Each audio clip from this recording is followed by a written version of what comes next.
Yo, yo, yo, yo, yo. What is up, fight fans? It's your man 3K the Boss, aka Mr. Two Hands Up. Fah, Fah. You already know what it is. Welcome back to Reaper Gang Radio. Um, just wanted to talk about something that was on my mind for like the past 30 minutes. And I just have this glaring feeling that people just feel like Dimitri Bivol is an opponent going up against something that's much bigger than himself. An individual who, somebody like Canelo, it is a tall feat. But I think people need to recognize, and I think people need to go ahead and pinpoint, and I think people need to put their respect um, equally on both sides. Yeah, I understand Canelo is a more accomplished individual. Yeah, I understand Canelo's got more things going on underneath his belt, more accolades. You can look to all of that, and all of that shit looks sexy. All that shit look cute. Pause. But at the end of the day, Dimitri Bivol is just not a regular opponent. He's not your regular everyday opponent. He has proven against other guys who are currently world champions right now. I don't think people understand the determination. I don't think people understand the drive. I don't think people understand the power that comes from the right hand. I don't think people understand the high IQ, the range, understanding where his feet are at all times. And these are the things that are going to drive Canelo crazy. Because a lot of the times when people watch Dimitri Bivol in the fights that you see him in, whether it's Salamov, whether it's Castillo, whether it's Sullivan Barrera, who knocked fucking Jeff Lacey out in, I believe, like the fourth round, whether it's against former world unified world champion Jean Pascal, every fighter that he fights again, he only operates in what they give him. And he doesn't even go outside of that. If he doesn't have to give more, he won't give more. But that doesn't mean he doesn't come to put on a show. Now, with Canelo Alvarez, I do believe that you're fully going to see all of his skills on display. Now, somebody, that runs another boxing channel by the name of Goodfella Boxing, you know what I'm saying? Somebody I'm cool with, shout out to Goodfella. He said that, Bivol is something like a ninja. The way he moves around, puts his combinations together, and the way he'll jump on your head. And these are the things that you have to acknowledge when going against Canelo, and the lack of footwork that Canelo has, and the frustration when dealing with the frustration Canelo has when dealing with that level of footwork. These are the things that you're going to have to deal with at Dimitri Bivol. This is a guy who's already, confident, knows who he is, and understands that he doesn't look at Canelo like he's above him. He doesn't look like Canelo is out of his range. He looks like somebody that he can truly beat. And when you're going up against a guy who isn't just happy to be in the ring with you, who understands how to operate fully and well within all aspects of the ring, has a plan A, has a plan B, has a plan C, has the athleticism, the footwork, and the power, and literally watch this man get blasted. You can't even say that you don't even have to question his chin. And you know why you don't have to question his chin? Because in round 10 of the fight against Joe Smith, the end of the round, he got blasted flush by an overhand right hand that had him dizzy, where most individuals, literally all individuals, drop from that shot. You've seen him stand up and take it. Now, does Canelo hit harder than Joe Smith Jr.? I don't really think so. But Canelo Alvarez knows how to pour it on. But here's the thing. Is Canelo going to be able to be in range to be able to pour that on? Is he going to be able to be as front foot dominant as he needs to be able to exercise all of these things, to be able to just go ahead and stop this man in his track? Is it just going to be as easy as the rest of the world believes it's going to be? I don't believe so. So what I'm telling you individuals is, go ahead and chalk this up as a 100% 50-50 fight. If you're betting your money comfortably on Canelo, I think you might want to, reevaluate that, because nothing in this situation is set in stone where Canelo is going to win. Honestly, I think more people need to look at this situation like Canelo absolutely has the chance of losing this fight, in which he does.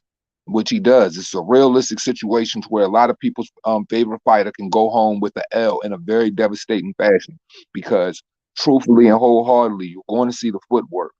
You're definitely going to see the footwork, and how he, and in most situations where he fights guys, he can minimize that footwork because they're not operating with those type of attributes. With Canelo, with the heavy, shoulder movement, the head movement, and things of that nature, you're going to see a lot more of him moving around the ring laterally, a lot more of his jab, a lot more flush combinations. This is going to be a war of attrition, a war of wills, and a war of IQs. And with them IQs, man, I try to tell y'all, man, don't sleep on this individual. Don't look at him like he's regular. Don't write him off. Don't act like this is just going to be an easy night for Canelo, because there's a lot of people who've been disrespecting Dimitri Bivol on behalf of the likes of the Jamal Charlos of the world, on behalf of the likes of the David Benavidez of the world. And this is what I would say. If you put David Benavidez in the same ring that you put Dimitri Bivol in, those combinations that you see David Benavidez go off on average opponents, those would be the same combinations that Dimitri Bivol would be hitting the David Benavidez of the world with. So it's not gonna be easy. And one thing I will say, this is a great fight. This is a fight I waited for a long time, but I just think there needs to be a lot more than just a little bit of respect put on that man's name. Shout out everybody in the building: Ronald Finkley, James Jameson, Javi, what's goody?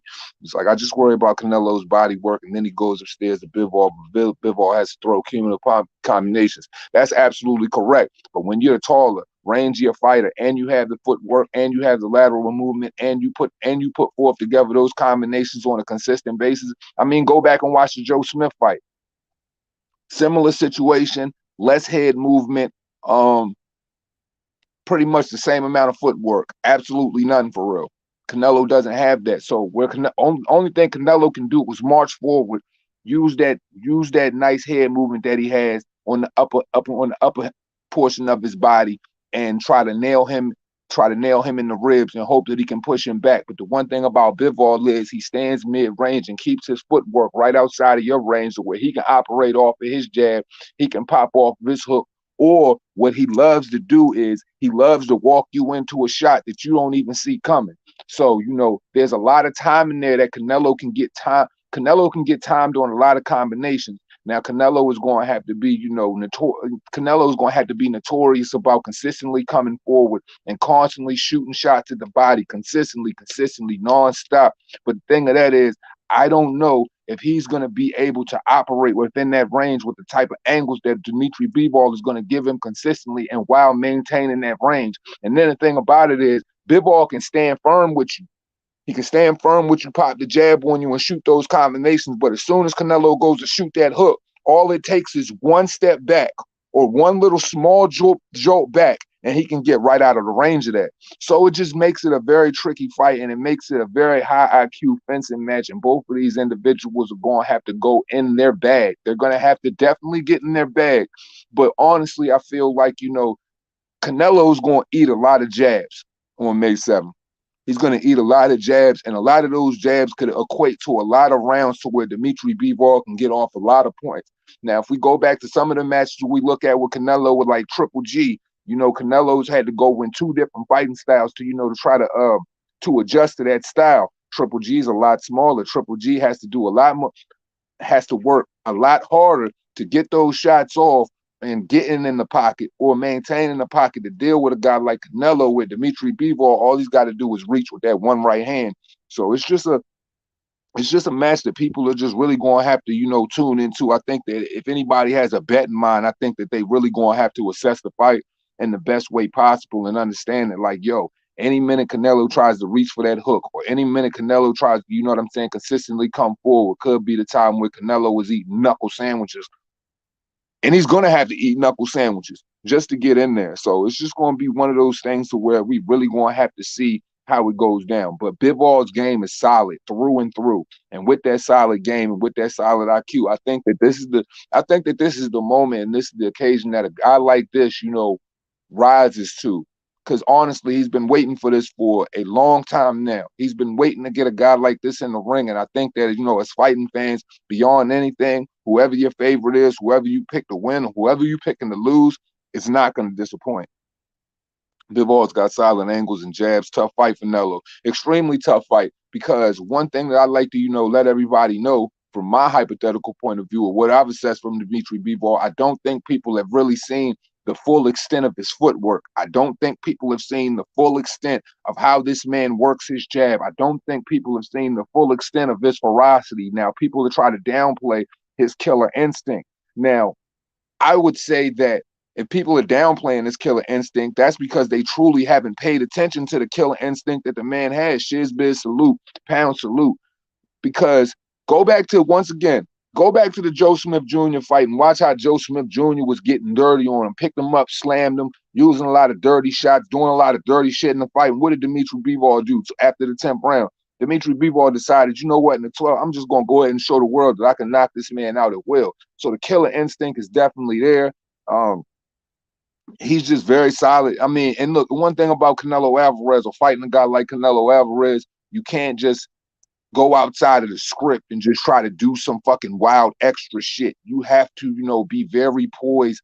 You have to be very poised in the ring, and you have to have solidarity when it comes to, you know what I mean, your and confidence in your IQ in a sense to where it's like, okay, this dude is going to do some things and he's going to hit you with a lot. But the thing is, can you remain poised for however many rounds you are in the ring when it comes to dealing with this guy? I truly believe so. I think that one thing is we don't have to worry about the mental fortitude of this individual or both individuals in this fight, because I think both of them go back to their fundamentals and operate highly off their fundamentals.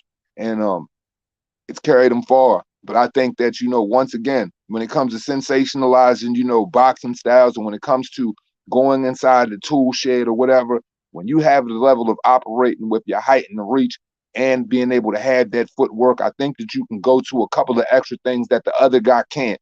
And that's when we're going to have to look at Canelo and see if Canelo can really deal with a young guy that's only 30 years old who hits hard like that, who is at another division at 175, and he is the cream of the crop at 175. And how do you deal with a jab of that nature? When we watched him deal with Kovalev's jab, Kovalev was 37 years old at the time, and we know Kovalev's jab to be solid. How do you deal with a guy like Dimitri Bivol's jab and coming forward? How does that affect you? Does that push? Does that slow you down? Does that stop you a little bit from steamrolling, or can you consistently maneuver around it and make all of the right decisions you need to make to be able to maintain for possibly what could be a 12-round fight, and it could go to judges and go to decision for you to find that success? Or do you get outside of your body, or do you go outside of your comfort zone, and do you wing a shot out there and you get timed by a guy who definitely has one punch stopping power? Because that's another thing that people are probably disregarding when it comes to his game. He definitely has one punch stopping power, and if people don't know it, they really need to find out. And one thing that people underestimate as well too is how much Dimitri Bivol goes to the body as well. He's gonna fire off two up top, but best believe that third shot or that fourth shot that he fires on his combination is going to your body. He might hit you with two to the body and come upstairs. So, like, it's going to be like Canelo's going to have to find a way around how much he's going to probe that jab. Canelo's going to have to find comfort in the fact that you're going to be the slower guy in the ring this evening. Not saying Canelo is slow by any means, but the lack of footwork, meaning you're going to be the slower guy. You're going to be the shorter guy. You're going to have to be the guy who's going to have to give certain things up to get certain things. And that's what seems kind of alarming to me. And that's where I'm just like, man, could Dimitri Bivol seriously go out here and showcase a high class, high level victory on a guy like Canelo Alvarez? I really think he can. And I really think the rest of the world underestimate what he could do. Shout out to my brother George, the last Patriot. So appreciate you with the super sticker, my brother. LeRon, what's goody? It's just one of those things to where it's like, man, Canelo Alvarez, I respect him. I truly respect him a lot in the aspect of where it's like, if you ever were going to pick a dangerous opponent, an opponent who's really going to cherry pick every single one of your weaknesses, best believe Dimitri Bivol is going to do so. And this isn't a fight to where it's just like it shows up on 2 months' notice and Dimitri Bivol is just analyzing Canelo for what he is within those 2 months. This is Dimitri Bivol who has been analyzing Canelo's style and wanting to get in the ring with this guy. And seriously, when fighters want to get in the ring with you, some of them we could say, okay, it's just for cap, it's just for money. But when other fighters sincerely want to get in the ring with you, they're willing to come down in weight, they're willing to maintain their weight and do those sorts of things. This is a guy who has been eyeing you, who's been sniping you from a distance for a while, because he's been looking to prove to the world that for him, this isn't about money. For him, this isn't about, fame. This isn't about bitches. For him, this is solely about legacy. This is solely about, a childhood dream, when a coach who told him when he was a child at 6 years old in the amateurs that he could be one of the guys who write their names in the cloud and be famous and really hang his hat up in the Hall of Fame and be one of those famous individuals. But more importantly, it's more about the glory. It ain't about, it's not about the clout. And these are the fights that we really don't get no more. It ain't about the clout. It ain't about the girls. It's not about the money on the back end. It's not about laying down on the canvas and taking a shot and just saying, okay, I did well enough to say that, nobody can criticize me because of the other opponent standing across from me happens to be much larger than life. And that's Canelo Alvarez. This is one of those situations where a nigga really sizes up situations that are larger than life and realize that he's bigger than both of those moments. So for me, I'm picking Dimitri Bivol to win. And y'all want to know why I'm picking Dimitri Bivol to win? Because for 3 years I've picked him to beat him. So it can't be it's not no hate. It ain't no two hands don't fuck with Canelo. But anybody who's been with me for more than just, 6 months could honestly say. Anybody's been with me for more than a year, 18 months can honestly say that who have I been picking to? Who's been one of the only two individuals that I've been picking that's possibly able to stop him in his tracks? And that's Dimitri Bivol. And my guy's 100% solid, man. And I just want the world to understand that, like, yo, if you've ever heard anything from me when it pertains to boxing, if you heard anything from me when it comes to the sweet science and pertains to who literally can live up and who literally measures up to that greatness when it comes to a young crop of hungry fighters in boxing, division by division, that one particular standout guy has always been Dimitri Bivol for me. So I'm very happy that he's in this position. I'm very happy that he gets to go and show out his talent to the world. I'm very happy that he's finally got a guy that's really going to be able to get him going the tool shed, because for me, I'm truly excited because you don't get to see him operate on 4 cylinders. You know what I'm saying? This is the type of motherfucker who goes to his car, pulls 2 spark plugs out, and makes that joint run shitty because the other opposition, he feel like the other opposition running off 2 spark plugs. So this is just one of those things to where it's like, man, the world needs to really take notice to what greatness really looks like. The world really needs to take notice to what the sweet science really looks like on the highest level. The world really needs to take notice when ferocity meets finesse, clearly. And that's what my whole log line, my whole headline for this entire fight is ferocity meets finesse, man. And Canelo, Canelo is a definitely finesse fighter and he packs ferocity, but both of these guys are finesse fighters who are ferocious in the same right. And both of them, have the skill, will, and the calm determination to go out there and, just really, really shit on a lot of people. And these two individuals have been shitting on a lot of people. But for me, I try to dismiss, the political aspect of it because I don't want it to ruin my thought process when it goes into the moment of these individuals fighting. But could that be there? Quite possibly so. LeBron Salute, he says, if Bivol can't get the KO, do you think he can get the decision? Shit, man. Nobody in history has ever been able to get a decision over Canelo, man, because the elephant is so big in the room, man, and the finances that go behind it, man. Like, it's just a lot. It's a lot to get a decision over that guy. I've tried to, and LeBron, to be honest, I've tried to black that conversation out of my mind because, just like I said, I just don't want it to spoil, you know what I'm saying, the great bout that we have ahead. But like, yo, Canelo has always been the elephant in every room when it comes to decisions, whether they're right or they're wrong. I don't know if Dimitri Bivol can, you know what I'm saying? I don't know if Dimitri Bivol can, top that. I feel like Dimitri Bivol can, beat the decision if Dimitri Bivol goes out there and uses that range that I'm so used to seeing him use those combinations I'm so used to seeing him use, and seeing Canelo have to walk into it round after round after round with frustration. Because if he can do the type of work that he did to Joe Smith Jr., with those consistent combinations, with that movement, and have him consistently walking into it and every punch he throws, you know what I'm saying? Like, Bivol has that shit that the shit that Alexander Usyk did to Anthony Joshua, where he stood inside the kill box and he literally was able to see every punch coming and offset it with his speed and his timing, and was able to get out the way of every punch while remaining in the kill box and hitting them with combination after combination. If he can befuddle Canelo like that, I believe if there's a shoddy decision in the mix, I believe the outcry from the fans and just the footage alone, I mean, I think it'll be enough to where it's like, yo, it warrants another rematch. And if Canelo wasn't to take that rematch, it would say everything about him. But for me to sit up here and honestly say, can he get a decision? I honestly don't know. But I feel like if you devastate him enough, and if you really know what you're going in the ring against, and you know what you up against, I feel like that's enough to where, you can probably upset the apple cart. I think that, Dimitri Bivol brings a special aspect to the ring and limits Canelo's ability to a certain extent to where it's just like, I think he can work a lot harder and have a lot more success than even Arias Landry Lara and make a case to where it's just like, yo, there is no debate about it. If you were to rob this man, then clearly you are doing a disservice, and boxing really has to go to the drawing board and really would have to revisit that fight, either overturn the decision or make these individuals fight again, or instantly implement some type of situation where Dimitri Bivol gets a fight. Dimitri Bivol gets a shot at his belt once again, regardless of whether it's, off the back of Canelo or Canelo gives it up or whatever the case may be. But they're going to have to run that shit back.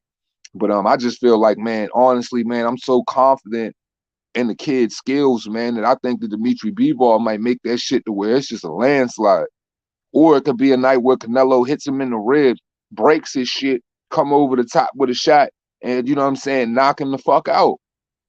Or Dimitri Bivol could time him, knock him the fuck out. Honestly, I'm not even confident enough that this fight goes 12. I think that people look too much on what happened with Craig Richardson and ignores, the Salamov fight, ignores the Barreras fight, ignore the goddamn Pascal fight, ignores the Smith fight, ignores the Castillo fights, to where they don't even, give this dude style and gives this dude adaptation to whatever, he in the ring with, enough credit to where he's gonna go out and make the dude look real bad. Because in all actuality, Canelo could really look real bad. What's the one thing that we all know Canelo cannot deal with? Distance and footwork. That's why it's just like, this is a shaky situation on his behalf. Ronald Finkley salute. He says the momentum of the victory in Canelo's favor, but is Dimitri Bivol a wild card? Boxing is back, man. And that's the case, man. If he was ever a wild card, bro, this motherfucker was like, he's that one that, like, really, he's coming to fuck up your party. He's coming to knock over your tables. He's coming to dance with your girlfriend and give her a little alcohol and take her home and get saucy with her. He's willing to, you know what I'm saying, just stick two fingers in his cake, teabag your wedding cake. He ready to do all of this shit. So if anybody was ever to definitely upset the apple cart and make you look seriously bad, and make it to where everybody who's ever given you any type of respect or ever had any type of respect for you and fuck with you, like, and made them look at you like, man, I thought you was that dude. I thought you was that pound for pound guy. Like, I think Dimitri Bivol can definitely be that guy. It's one of those situations where, as Ronald Finkley just says, it's a don't blink fight. This is a don't blink fight for sure. This is one of those joints, if you got popcorn and shit, and you try and sit there and eat the shit and watch the fight, that shit falling off your lips because you missing and shit like that. Because every punch that's thrown, you too busy trying to parry him. You too busy trying to move out the way because of the action is so high powered and it's consistent. Like, this is consistent action, and I think if Dimitri Bivol and this coach has any sense and knowing what they're dealing with, I think they truly understand that from round one, when the bell dings, all the way to, if they're in there for 12 rounds, they have to maximize their output from 1 to 12. The one thing I can say about that is, in solidarity and full confidence, is Dimitri Bivol has the stamina, the endurance, the know-how, and the strength to consistently go at you in barrages, to go at you flush combination after combination, feet constantly moving, keeping you on the pivot, turning you all night without gassing once. I don't see too many rounds where Dimitri Bivol has to take them off and getting tired. I just don't really see that shit happening too much with Bivol. It don't happen too much with him. He's like he's consistent with the firepower. So he can really hose a nigga. So my whole thing is, man, give credit where credit is due. Put your respect in a fight to where, you know what I'm saying, is honestly, in this era of boxing, is an anomaly. This is kind of like a once in a lifetime fight because you might not see no shit on this level again. Yeah, we getting Shakur and Oscar Valdez, but we're still judgmental on their level. But when it comes to these two individuals, you know they meet a certain level. They carry a certain thing to where it's like, bro, this shit is just all the way different. This is all the way different. And both of them are 30 years old, all the way in their prime. All the way in their prime. So this is, man, this is motherfucking, this shit equals up to, you know what I'm saying, like any of the greatest fights that we ever got to see based on prime fighters on pay-per-view, man. This equals up to all of that, man. This is sensational, man. This ain't Caleb Plant. This a Russian, facts. And not only is a Russian, it's a Russian who fully, you know what I'm saying, is fully adapting and knowing what his job is and how to do his job and how to make that, you know, and how to make, man, look, man, he could stop this dude, man. I'm telling you. I'm telling you, bro. Nobody believes me, bro. I ain't never lied to I ain't never lied to y'all motherfuckers before. And I've always had the wildest fight predictions on this channel. And it's not because I'm just hypothetically trying to be a troll or nothing like that. I have those predictions because I see shit other people don't see. And when I've made my picks, I've been right. And of course, everybody gets some wrong, but I'm more right than I am wrong when it comes to picking fights. And I'm telling you, I'm picking the boy to beat him, man. Now, decision-wise, whatever they do on decision, that don't got nothing to do with me. But am I picking him to beat him? Oh, yeah. Oh, yeah. I'm definitely picking him to win. I'm picking him to win. Styles make fights, man, and this style is hell for Canelo. Canelo has always made it a point to where it's like, yo, not saying that Canelo is scared, because I don't think fucking Canelo is scared of anything. But I do think Canelo recognizes when, yo, it's like, this is a business. And when I go out there, you know, I want to look good. I want to sensationalize my victories. I want to make sure that, you know, I go out and give my fans what they need every time I go out to see them. Yo, stylistically, this shit can make Canelo look really bad. It's a very lucrative fight, very lucrative two-fight deal. But stylistically, it can make him look bad. Jamal Charlo and David Benavidez don't present the same type of threat that Bivol presents to him. Like with Benavidez and Charlo, he literally could stand his ground all night and just literally sit in the pocket, use his feints, use his head movement, and operate on their body and work the head, pause, all fucking night. Not even have to move. You don't got to worry about Jamal doing too much. Jamal's going to be right here the whole time. He's going to be right here in HD. David Benavidez, his motherfucking skinny fat ass going to be right here in HD. And you're going to be able to use all of that shit against him. With Bivol, he's not just going to be right here. He's going to be over there. He's going to be over there. He's going to be right here. He's just going to give you all types of fucked up angles. And with those fucked up angles, they present hella fucking problems, man. Hella problems. Now, my whole thing is, I measure Canelo's greatness off of this bout in the sense to where it's like, how does Canelo adjust? How does Canelo deal with adversity? Does Canelo face adversity in this fight? I absolutely believe that he does. That's what determines Canelo's greatness. That's what makes Canelo great, because when you're working with less athleticism, when you're working with less of a skill set than the other guy, not saying he's not highly skilled, because he's just, when it comes to skill, he's the top of the tops. But when it comes to somebody who maintains that same type of skill, but has more in his repertoire than you do, this what determines how great you are.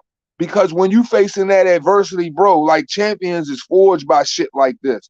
You know, all of the greatest fighters had to go through this shit. All of them had to deal with some shit they haven't necessarily wanted to deal with, and they had to claw out of it, you know what I'm saying, with blood in their mouth to do so. So how does Canelo deal with a guy that gives him no advantages? How does Canelo deal with being a smaller guy in the ring? How does Canelo deal with the guy that you got to catch up with? How does Canelo deal with the guy that can stand right in front of you, piece you up, and then could be one step out of your range? How do you deal with all of that? How do you stay calm within all of that? And how do you sensationalize your victory to say, like, yo, I really am all of the shit that I said I am, and all of the things that you guys never believed I was, I've been that shit, and tonight I proved it on an entire different level. As a matter of fact, while I'm holding this new WBA 175 belt, shit, should I go ahead and just clean out this division? Because that's what that'll say about Canelo Alvarez.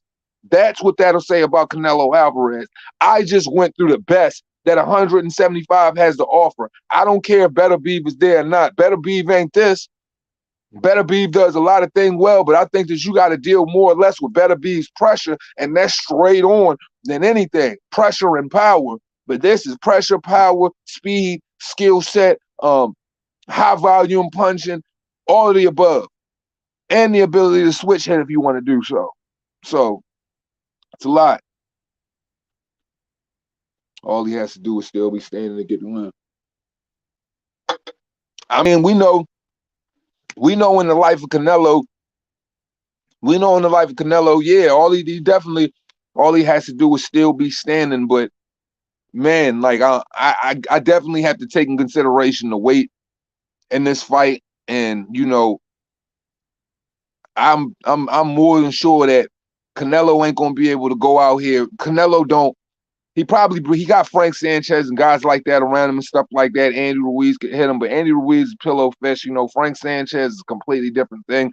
But I feel like, when he gets punched by this kid, do we really know if Canelo is going to be able to withstand that ability from 1 to 12? Is that something that, you know what I'm saying, is normal for Canelo? Is Canelo just going to be able? Oh, that's a fact. I mean, you definitely keeping it 100. I was just saying it earlier. Just LeBron was saying it earlier. I just said that I like to block it out of my mind because of the fact of, the dude gets those decisions, whether they janky or not. It's just one of those things. So for me, I've wanted this fight so long, Jared, that I just don't want to mess up.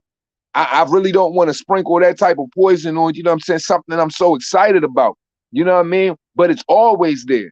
Boxing, Blue Nut Salute, Blocks and Lodges United. Go subscribe if you haven't. It's always there. It's always got to be in the back of your mind when you're dealing with somebody like Canelo Alvarez. If you can go out there and sensationalize any type of win, or you go out there and you show true grit and the fans still feel like you won, or you pulled out those rounds and you got that bullshit swing round conversation in the mix. Is that going to be, a problem? But knowing the guy still won the fight and he has to worry about, the decision not swinging his way. I hope when it comes to, I hope it's a mutual playing field when it comes to the judges and everybody's mind is right when it comes to picking and choosing if it comes down to a decision. But I honestly believe that Dimitri Bivol isn't coming out here to just be good enough. I think he's coming out here to be greater than.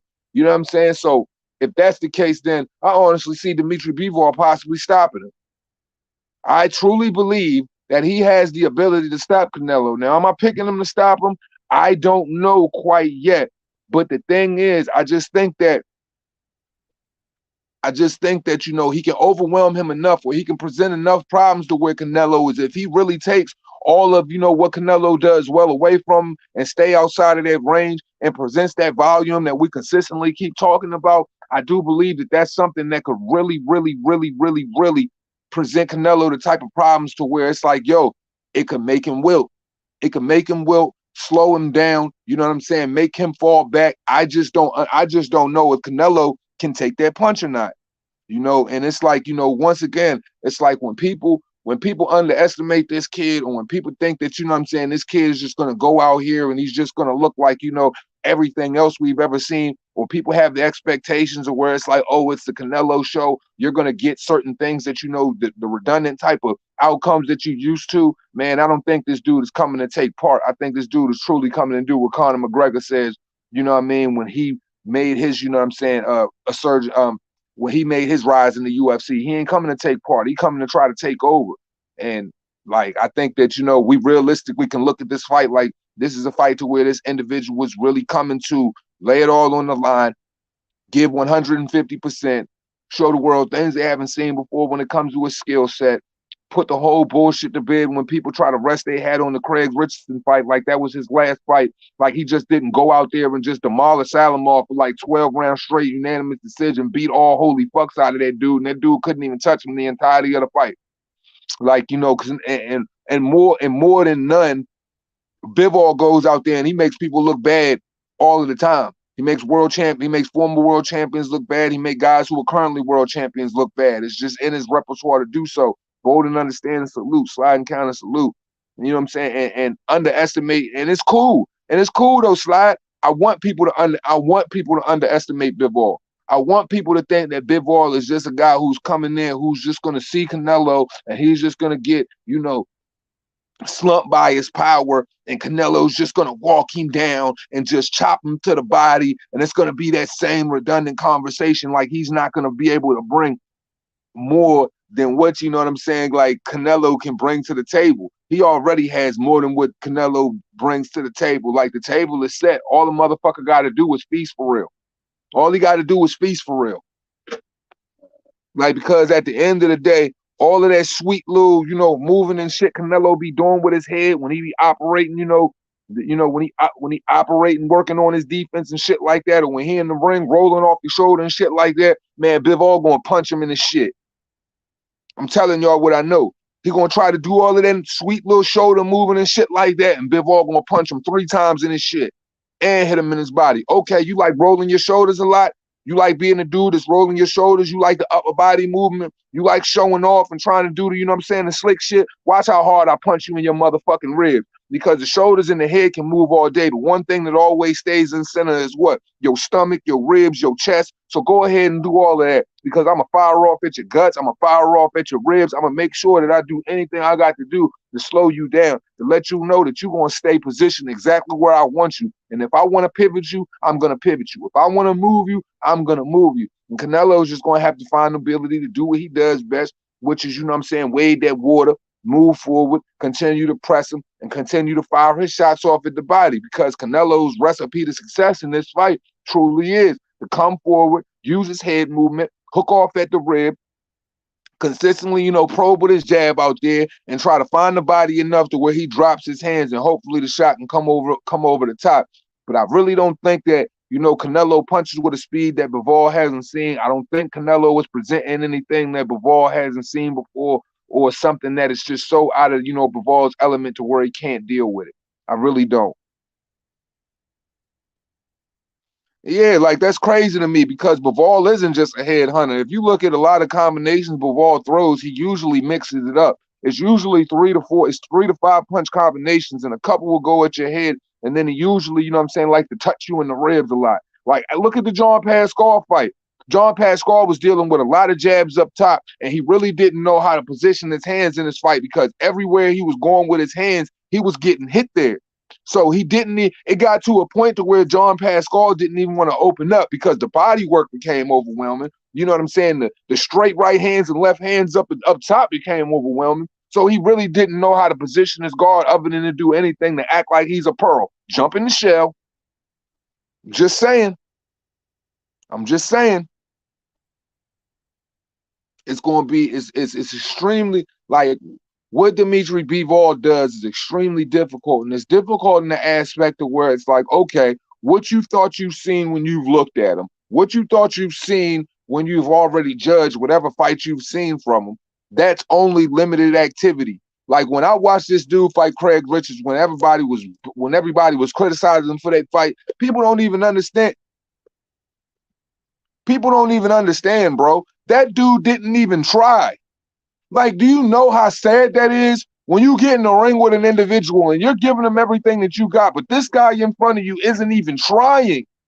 He isn't even trying, like, at all.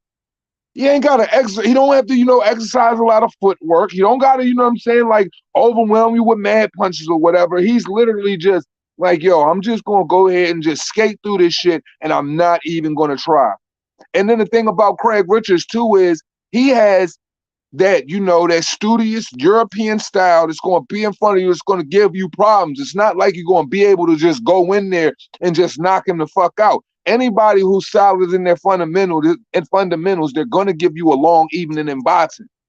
So I didn't take anything from that fight other than, you know, those were exactly my expectations. It doesn't really necessarily, those styles collide and don't necessarily make for the best fight. But when you're looking at one individual, you can visibly see that he's not even trying. You know, but this fight right here, you know, there's elements to where Canelo's going to have to deal with the fact that, yo, I'm going to have to, you know what I'm saying, do a lot more. How does Eddie Reynoso adapt to a style that, you know, is completely uncomfortable for him? Like, truly. Because here's the kicker. And I don't think people really like this shit sits home with people. all of that slick fly shit that Laura can do, all of that slick fly shit that Demetrius Andre be doing and shit like that, Bivol can do that too. Bivol can do that too. Bivol can really do that too. I'm trying to tell you, he's going to have to find a way to deal with a dude who might show like, yo, how like this is crazy, right? 1-2 salute, Brody. How you been? This shit is crazy, right? How many people like are going to be real surprised to find out when Bivol get in the ring, he turns straight chameleon on your motherfucking ass and that nigga goes straight Floyd on a nigga. Like, how many people are just like, how many motherfuckers' heads is just going fucking, the lid is just gonna blow like off the top, like on some Mount St. Helens shit and just be steaming like a freaking the unknown because this nigga Bivol just came out there and just got on his Floyd shit and really started, you know, shooting the jab all crazy, showing them the wild footwork, rolling off the shoulder, you know what I'm saying, position with the wild angles. How many people is gonna be like, yo, this dude just hit us with the monster okie doke. I ain't know he could do that. I'm telling you, it's gonna be a lot of people surprised when they see that, like, yo, this dude Bivol just did a whole lot of shit I didn't even know he was capable of, bro. He just went full chameleon on a nigga, bro. Did you know he could shuffle his feet, move like that, roll off the shoulder, pop that motherfucking uppercut like that, hit hard like that? Like, you know how many people gonna be surprised to find out that this dude has so much more in his repertoire that has been consistently, you know what I'm saying, like held underneath pressure because he ain't even had to use it? It's like, bro, this dude is just like it's like, yo, this is talent. This is talent that has been caged that is about to go completely uncaged.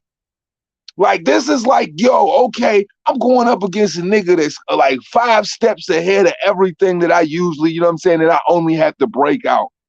Now I'm about to break out the super fly shit.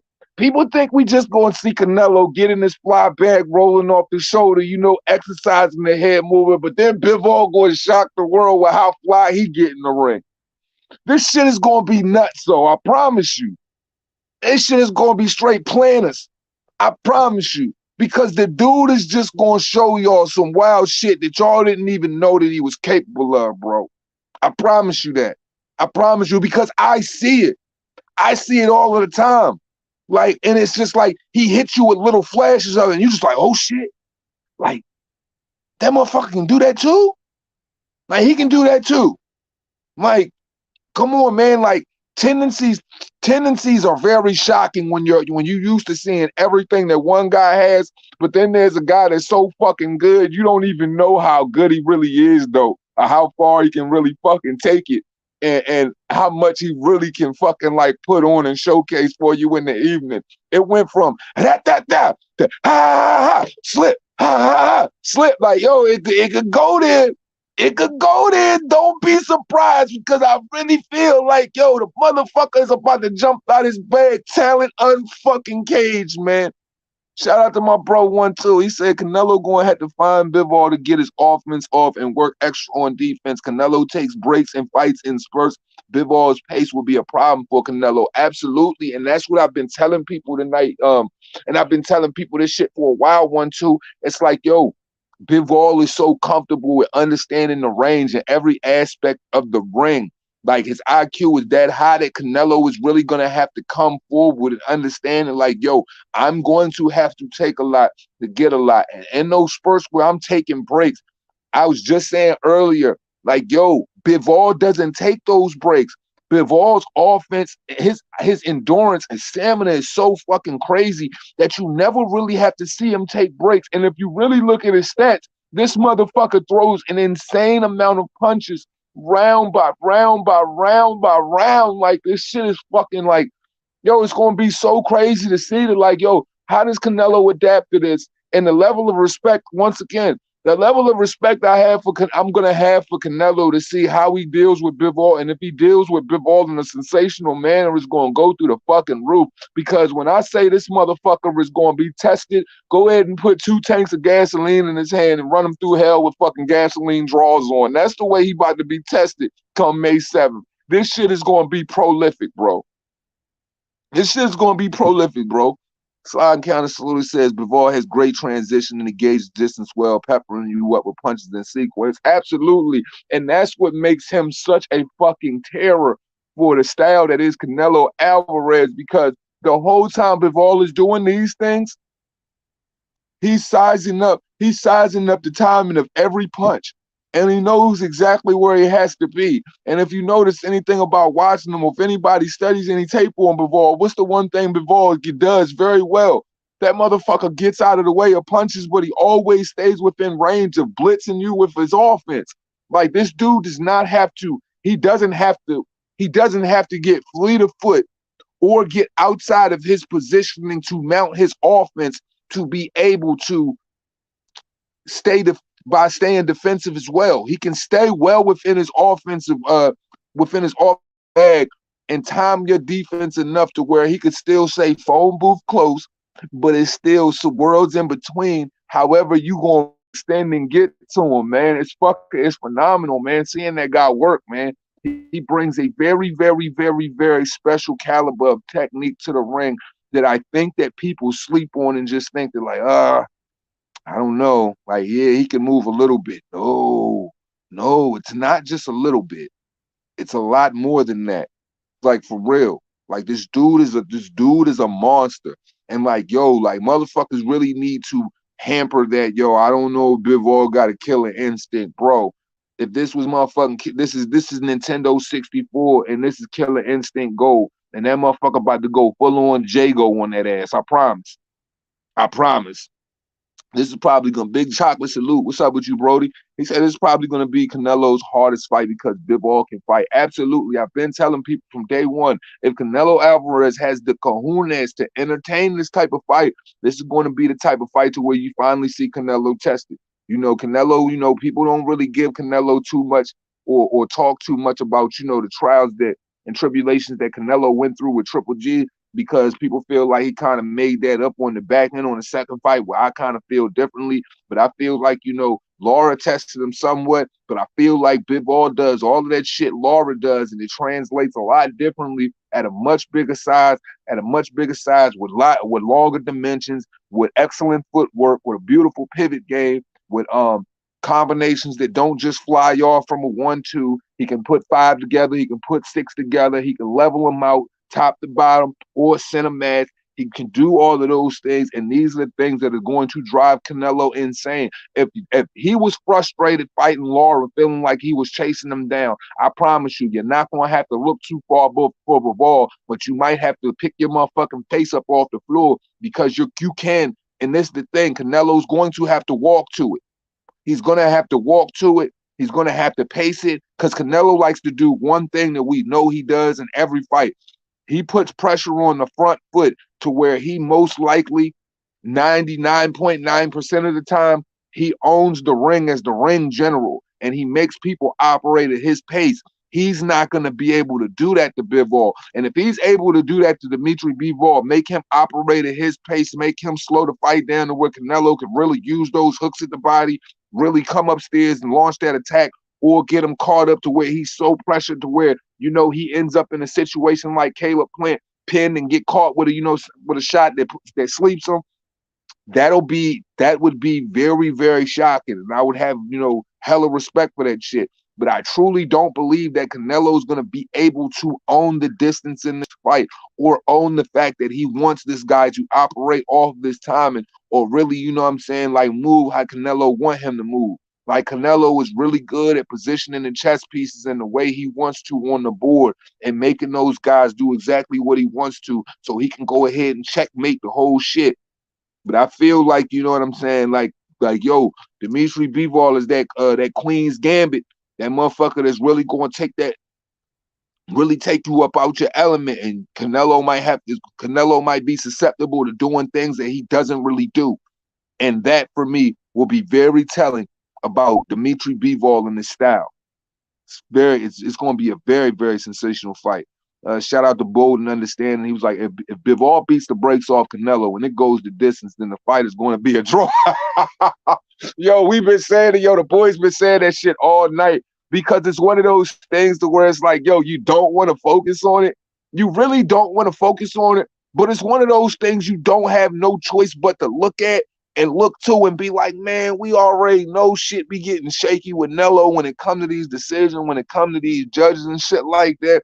So, you know what I'm saying? Like, this nigga could beat this man bloody, knock his whole motherfucking mouthpiece up into the, you know what I'm saying, section E, row, you know what I'm saying, row B, the 203rd seat or some shit like that, and he could still fucking lose the fight based on, you know what it is. It's that infamous, it's that haunting, it's that very, very daunting 117 card that could come Bivol's way. We know how we go, but all I'm saying is I just don't want to water down the conversation when giving these guys they roses when it comes to this situation and saying like, yo, I don't want to poison the whole situation where we gonna go in this joint and just think, yo, this shit is just controversy in the making.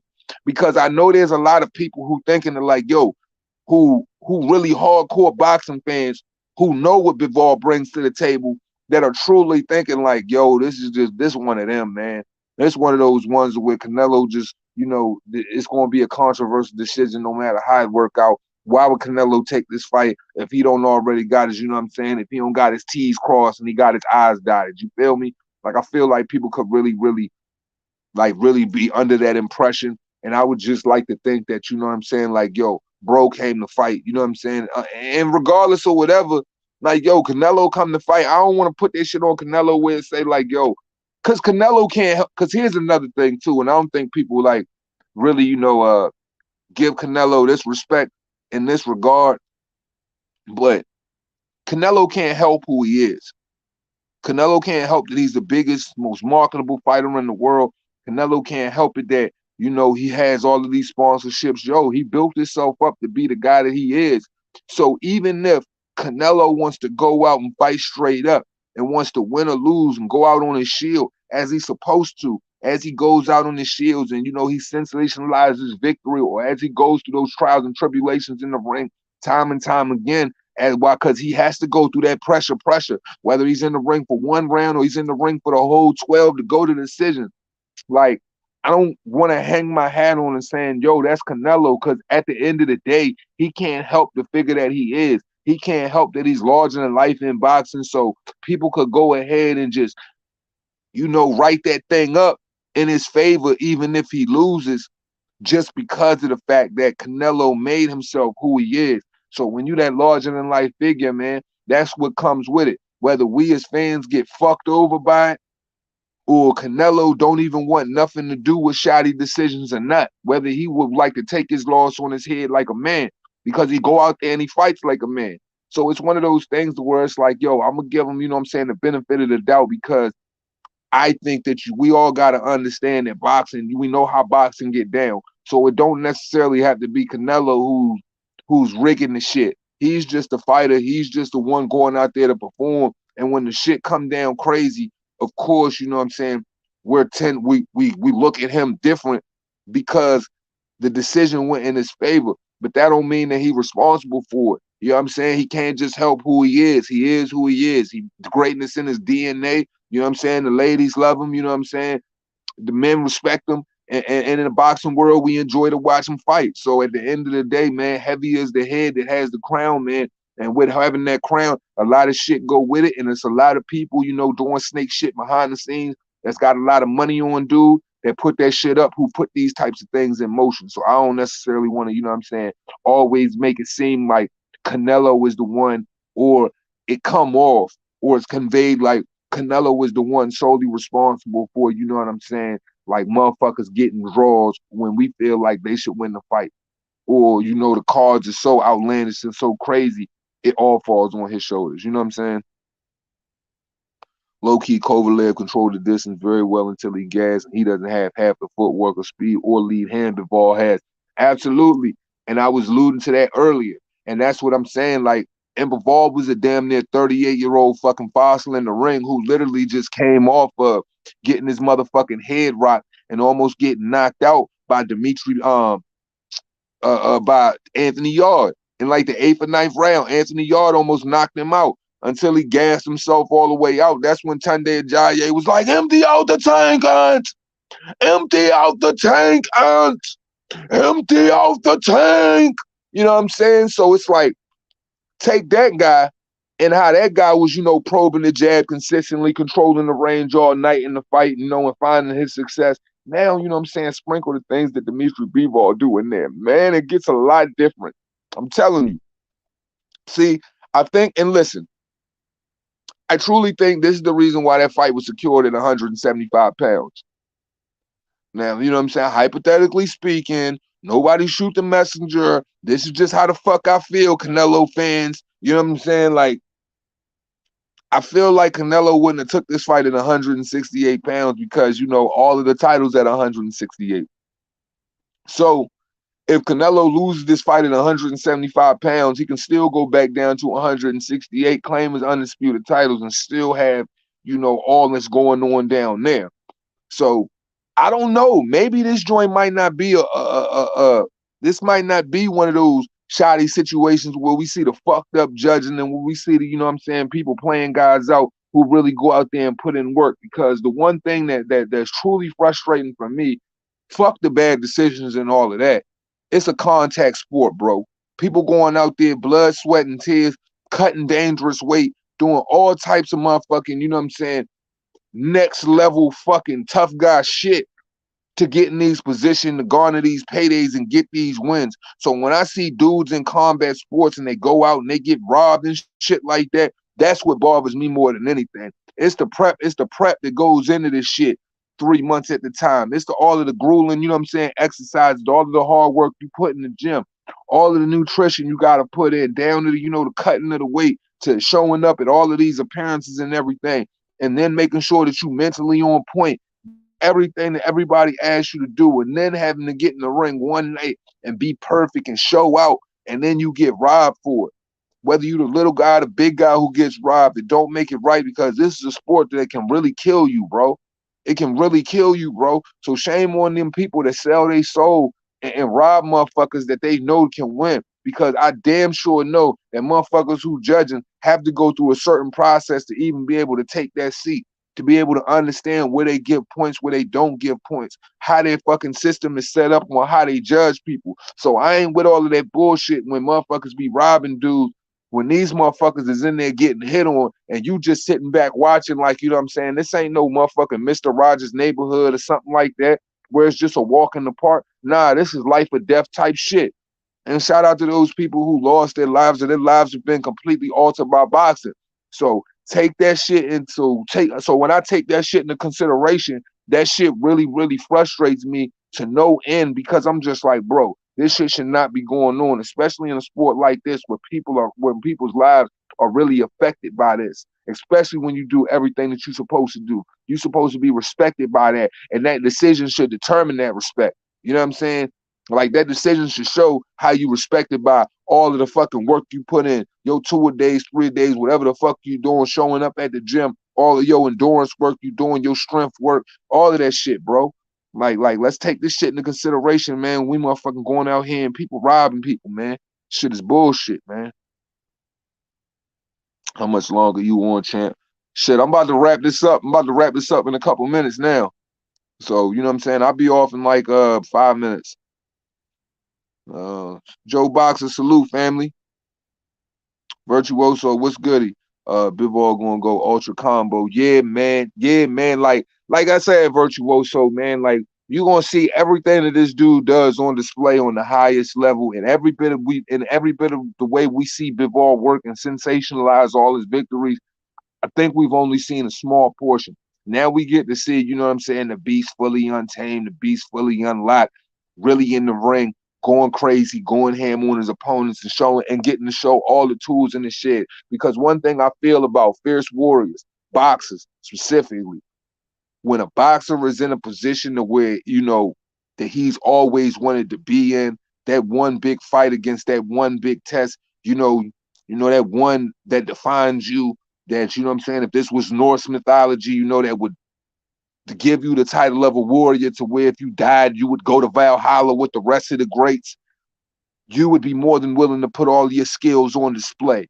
And this is that fight to where Dimitri Bivol gets to put all of his skills on display, gets to show, you know, optimal footwork, the hand speed, you know, the head movement, the in and out game, everything that Dimitri Bivol does well. I do believe we about to get to see this motherfucker just go in a completely different bag, man. So I just wanted to share this with everybody in the sense of where it's just like, man, let's not underestimate this guy and just treat this guy like he's just another dude that's here. Half of the black diaspora, I want y'all to understand, or half of the black, you know what I'm saying, community, African community, African American community that's delusional, that say Canelo just picked European guys and knocked them over or whatever. Man, all of these dudes can fight. All around the world, there's hitters. And this motherfucker, Dimitri Bivol, is a hitter. So stop disrespecting and downplaying what Canelo is doing in the boxing ring. Stop disrespecting and downplaying what Dimitri Bivol is, because I'm sure not even just, you know, the delusional African American community, all delusional aspects of every race and every community. Stop downplaying what you don't take the time out to watch for yourself. Because everything about this individual and everything about what Canelo is doing, everything about what Dimitri Bivol is doing is top level shit, bro. Top level shit. It don't get no better. You're not gonna find a better boxing match. You're not gonna find a better boxing matchup. And still to this day, I'm still scratching my head to see how Eddie Hearn put this shit together, man. But all in all, man, this is a beautiful thing for boxing. This is a great thing for boxing. Let's stop worrying about, you know, the variables. Let's stop worrying about the bullshit, you know what I'm saying, that takes our mind off of having great events. Let's stop poisoning the airwaves with, you know, thoughts of other individuals that shouldn't even be entertained, because I'm gonna make it a point to steamroll this shit. I mean, imprint this shit in y'all motherfucking heads that Demetrius Andre, David Benavidez, and Jamal Charlo, all three of their records combined don't even equal what Canelo Alvarez has done from 2019 to 2021. And when people ask who Dimitri Bivol is, I want them motherfuckers to understand that Dimitri Bivol has a better resume than all three of them motherfuckers put together as well. So rightfully so, Canelo made the right choice. And the crazy thing about Canelo's choice, he didn't have to pick up, and he chose the toughest choice in boxing for him. So that just shows that these dudes are on another level of how you individuals think. Are you comfortable with just sitting there fighting a bunch of bum dudes and making every excuse every time you have an interview in front of a reporter about why you fought this flat tire or that flat tire? Or when we look at your resume, you got over 20 fighters full of 20 fights full of flat tires, and we're supposed to sensationalize all of your knockout victories? Or we're supposed to look at the fact that you knock a guy down and you box him to 12 every time that you go out and you fought a legion full of nobodies? Are we supposed to praise just the Liam Williams that sit on your record? Or are you going to show us some world champions? Are you going to, David Benavidez, are you going to show us that you go to battle with world champions? Or Jamal Charlo, are you going to consistently look regular against the Juan Montiels of the world? Or cry with your motherfucking collection cup out trying to get that fucking Canelo payday? Or you going to consistently show us that you go out there joint and you get your ass beat by Sergey Derevyanchenko the same night that your brother get his ass beat by Tony Harrison, and we really see that y'all motherfuckers don't have the boxing IQs that you say you have? Because once again, I could wrap all three of you motherfuckers records up, shove them shits in my back pocket, and wouldn't even unfold the piece of paper to read it to the people, because I don't feel like getting chastised in the public by your lack of thereof. Demetrius Andre, your lack of thereof. The ignorance that you speak out of your mouth when you talk about Russian or European American fighters, when saying that all of these dudes are duds, and that's why Canelo goes for him, when you're the same individual who had the opportunity and said you wouldn't fight this man because, you know what I'm saying, you needed the whole world to see him beat his ass, when really, motherfucker, your whole resume looks like, goddamn, that shit is a struggle play. Your resume is a whole wish sandwich. Jamal Charlo, your resume is a whole wish sandwich. And the bad thing is, Demetrius Andre, your resume is more of a wish sandwich than Jamal Charlo. And Jamal Charlo is known to beat up on kids and beat up on family members and catch felonies. That motherfucker got more world titles. He got more. He got more world titles in motherfucking in the Texas County Jail than he got on motherfucking than he got in the goddamn boxing ring. More accolades there. So it just, you know what I'm saying, it just floors me. It's just funny to me that you guys are always doing all of this talking and saying that Canelo needs to be doing this and doing that when all of y'all motherfuckers are sitting around and y'all fighting every fucking Joe Blow, every goddamn all fucking natural unflavored Cheerio that boxing has to offer, and your goddamn records is fucking mincemeat. That shit is straight chum that you throw in the water to sharks. Motherfuckers can't even really eat off of that shit, man. It's just to get a motherfucker going. If you're looking for a good laugh, if you want your tumble to rumble and you feel like you need to take a shit because that shit is all the way diarrhea. I don't know what you guys are doing. I mean, but shit, at this point in time, that nigga's all the way booked up, shorty. He all the way booked up, and he's fighting the toughest dude, arguably at 175, while y'all motherfuckers is looking y'all looking real sus out here. Y'all looking suspect, and your fucking resumes is nothing but a bunch of cap. I don't care what you tried to do. I don't care what you didn't do. I don't care who did what, who did who. This shit sounds like some third grade shit. This shit sounds like me talking to my daughter when she tries to go in the cookie jar when I tell her not to. Period.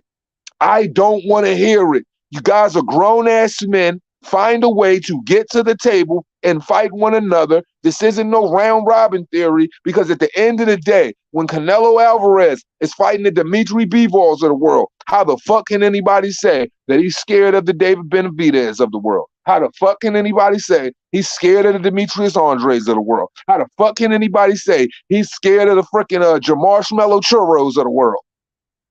It makes absolutely no sense. So all I need to say is, as we always say at the end of this shit, it costs you nothing to pay a nigga no mind. Respect to the whole Reaper gang. Y'all already know what it is. It's the motherfucking boss. Respect.